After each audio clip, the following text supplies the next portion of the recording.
Friends, I watched Sinners on the big screen, that too on IMAX. And my IMAX watching experience of Sinners was simply awesome, mind blowing, stunning. A visual spectacle, friends.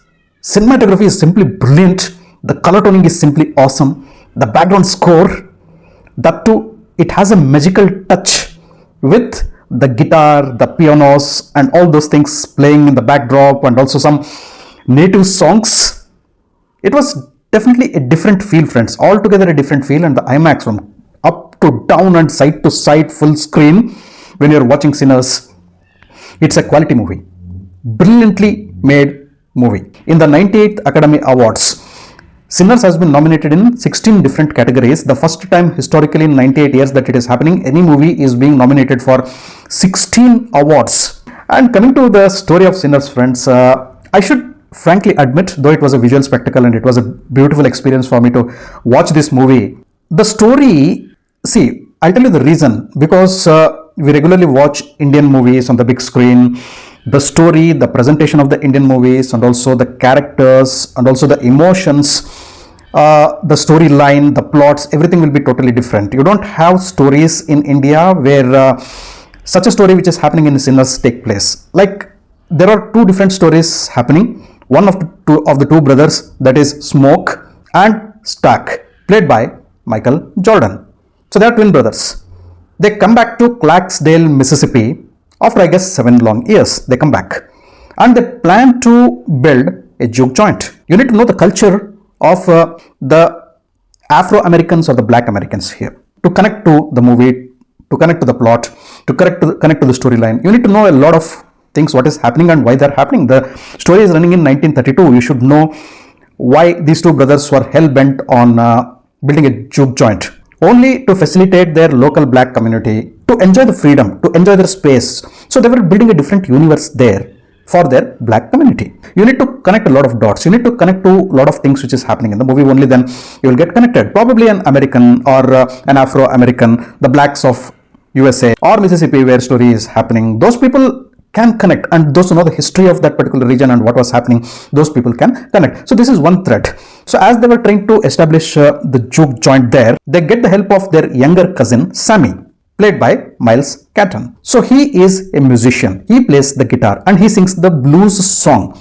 And this guitar and the blues song has a very important role. So does Sammy in the entire length of the movie, friends, though the story revolves around these twin brothers, Smoke and Stack. And the second subplot of the movie is, it starts around 40-45 minutes after the start of the movie when a vampire enters into the story. Remick is an Irish vampire who comes as a villain into the story. Jack O'Connell has played the role of Irish vampire. He converts a husband and wife into vampires. These three vampires come to the juke joint established by Smoke and Stack. And here is where Sammy is playing the blues song. And what happens when the blues song is played, you need to watch out for that in the movie. And these vampires want a grand entry into the juke joint. And Remick tells that, give us entry, we'll give you immortality. So they are planning to build a different empire, different kingdom, different planet of vampires of their own. Now, do we get any such stories in the Indian cinema? Like brothers trying to build a juke joint and the vampires come. Even if you have vampires, we have movies, Thama, which we recently happened to watch, or Loka, the Malayalam movie. So they will generally be supernatural horror movies with a lot of emotions and Indian sentiments plugged into the movie. The Indian version of the vampires, lot of songs, comedy, etc., etc. Here we have a movie which has a serious tone. That is why we probably don't connect to the story. We may connect to the flow of the movie and also the storyline. But personally, I felt, though I was enjoying the movie, I am not able to connect to the story, to the soul of the story, or to the characters. I am following the story, no doubt about that. I am following the characters, no doubt about that. But I am not connected to the emotional core of the story or the characters which is happening. And one more thing is, the movie is going in a slow pace. And the movie is a very, very, very lengthy movie.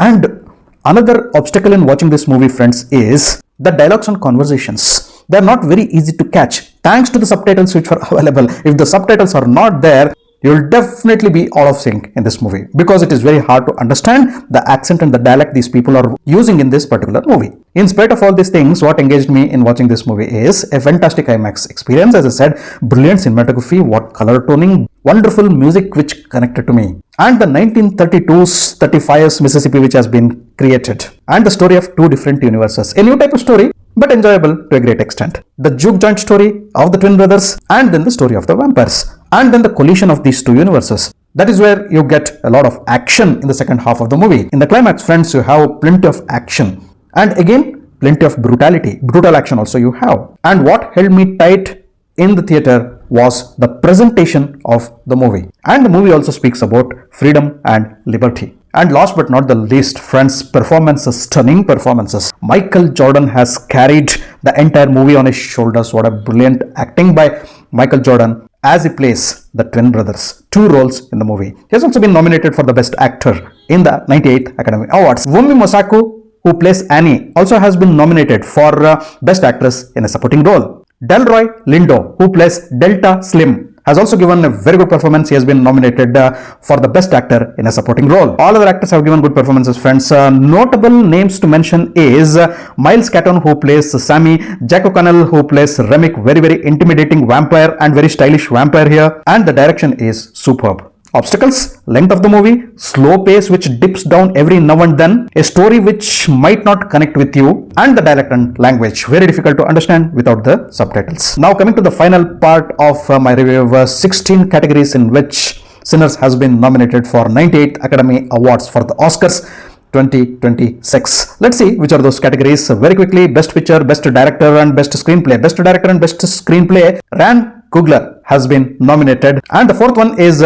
Best Music, that is background score. Best OST, original song, is the fifth one, and the Best Sound, sixth one. Seventh one, Best Cinematography. Eighth one, Best Editing. Ninth one, Best Costumes. 10th one, Best Production Designs. 11th one, Best Casting. 12th one, Best Visual Effects. 13th, Best Actor, of course, and 14th is Best Supporting Actor, and 15th is Best Supporting Actress, and last but not the least, 16th is Best Makeup and Hairstyling. I did not find exaggeration in any of these nominations. It will not be a surprise if this movie bags at least 9 to 10 Academy Awards this year. Might be less, might be more as well. Wishing all the very best to the entire team of Sinners at the 98th Academy Awards. May you win all the deserving awards. Thanks for watching my video. If you loved my video, you can like, share and subscribe to my channel. I'll catch up with you all in my next video with another movie review. Until then, do take care. Goodbye. Namaste.